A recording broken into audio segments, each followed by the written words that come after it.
This first bit of news is not political. I mean, I'd argue this podcast itself is not political, but it's about tech. And like I've said before, tech has always been political. Anyway, this first bit of news is that certain Chinese-made CCTV cameras are not going to be allowed to be sold in India by the government. And let me tell you why it's not political. It's got nothing to do with politics. 2 years back, the Indian government kind of laid a roadmap for the surveillance industry, and that 2 years finishes this month in April. So as a result of that, certain consumer CCTV cameras that are sold in the market that just happen to be from Chinese brands are not certified enough from a security standpoint to be considered safe to be sold in India for consumers. These include internet connected CCTV cameras. Some of the brands included are actually pretty big brands in the space like Hikvision and Dahua. These companies will have to ramp up their security measures on device to be able to be considered safe to be sold in India. Pretty straightforward bit of news. Got nothing to do with politics. Not crazy at all. It's a well thought out strategy that they've implemented. What is crazy, at the same time in the US, the FCC chairman, this guy who I think is a moron, announced that Chinese-made Wi-Fi routers will be banned in the US overnight. Now, banning them overnight for consumers in the US is pretty crazy. It's a good thing this guy doesn't work for anybody in India. I hope he never does. This next bit of news is very local and very alarming, to be honest. An announcement came from SEBI, Security Exchange Board of India, that it is partnering with Google to add a verified badge to stock trading apps on the Google Play Store that are legit. Two key questions over here. First of all, why are there apps on the Play Store that are not legit? And we are talking about stock trading apps. We are talking about apps that take people's money and can easily run away with it when they take money. Isn't it Google's job to vet these apps before allowing them to be on the Play Store? Shouldn't there be a process for Google to do that? Why is SEBI not holding Google accountable? That's the second question, by the way. Look, I did the research. In the process to list your app on the Google Play Store, Google takes 3 to 5 days to sort of review your app and approve it. Sounds like it's a terrible process if fake apps are being allowed on the Play Store. The SEBI announcement did say that the reason they want Google to assign a verified badge to legit apps, because first of all, there are a lot of fake apps out there, and secondly, they want to protect consumers against unauthorized finfluencer activity. How is this measure going to address the problem of finfluencers in India? Now, finfluencers, finance influencers, a lot of people have unfortunately believed them and bought shares that they have recommended only to lose money later, right? Completely legal bullshit advice given by finfluencers.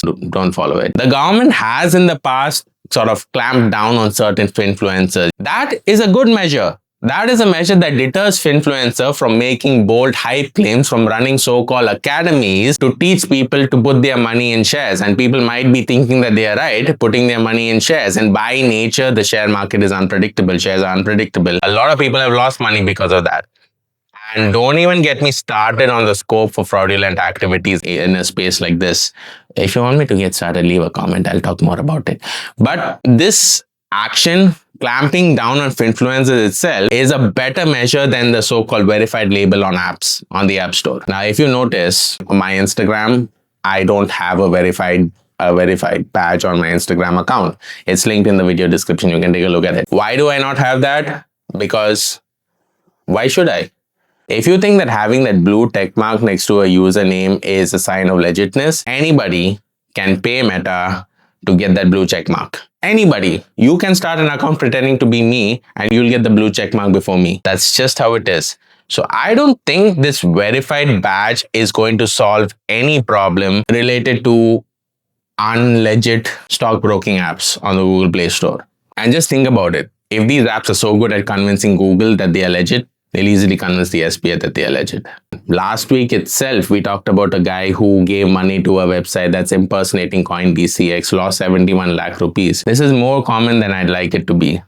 If you ever lost money or if you have a story to share, leave them in the comments. We should talk more about this so that more people should be aware of the risks of giving your money to a website or a person that pretends to be someone else that's not legit. Hope that never happens to you. If you want to know what measures you can take to see if a website or an app is legit, leave a comment or even reach out to me on my socials, even DM me. I'll tell you what it is. Right, we're going to take a quick break and then we'll be back with only a couple of bits of news. If you are not using a VPN, what the hell are you even doing, bro? It's 2026. Do you want your internet service provider to view all your browsing activities? All of it? Do you want websites to use your IP to stalk you and serve you targeted ads? Do you want to be attacked by a cyber criminal easily while connected to public Wi-Fi? And sometimes, do you not want to see what shows Netflix UK has to offer that Netflix India may not have? You need a VPN. Don't argue. Now, I know that most VPN providers are not 100% reliable and are overpriced. I myself have been burned a lot of them before. But I found the best VPN service provider out there,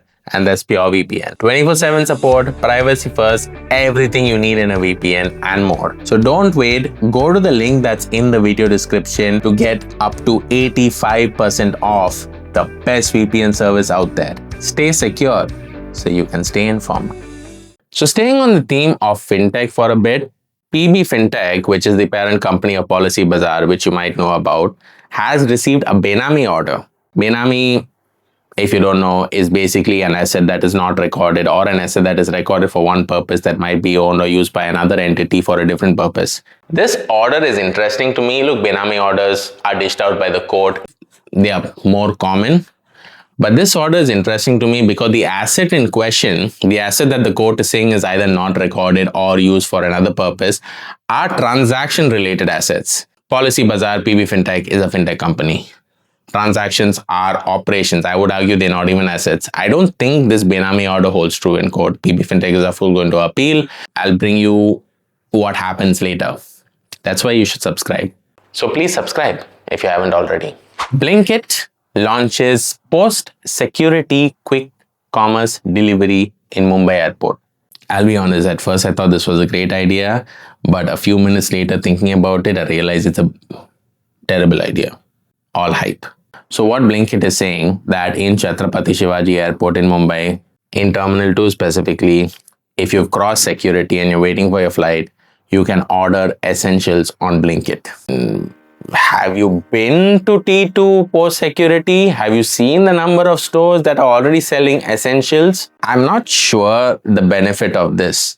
This is also coming on the backdrop of Blinkit receiving hundreds of crores and even thousands of crores in funding from its parent company, Eternal, since the beginning of last year. Is this what they're doing with all that investment? Makes me wonder. My theory, I'm building up a theory that quick commerce in India is a giant Ponzi scheme, and every passing day, I'm more and more convinced that this is a reality.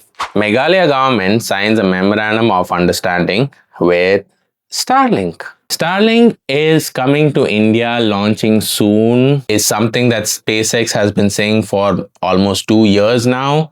Till now, it's only been hype. I've been following this closely and you've been following it with me. They've received Starlink, SpaceX, parent company of Starlink, has received upon license. Jio and Airtel said that they're going to partner with SpaceX. Then it was revealed that they're going to be a competitor with SpaceX. There is still, even the pricing was leaked for Starlink in India. There is still no launch date. The only real thing so far is that the Meghalaya government has signed a memorandum of understanding with SpaceX to be able to use Starlink in some of its remote areas by the government. Not to brag, but about 9 months back, I wrote that the only use case for Starlink in India is for the government to use it to access remote areas, to bring connectivity to remote areas. That kind of seems to be true. And on that note, that's it for this week. Thank you for watching. Thank you for your feedback. Keep your feedback coming. I use your feedback to make my content better so that you keep coming back, which is what I want. Make sure to share this video with someone you think will enjoy it. Wherever you are, I hope you stay safe, stay blessed, stay curious, and stay informed about tech in India. I'll see you next week.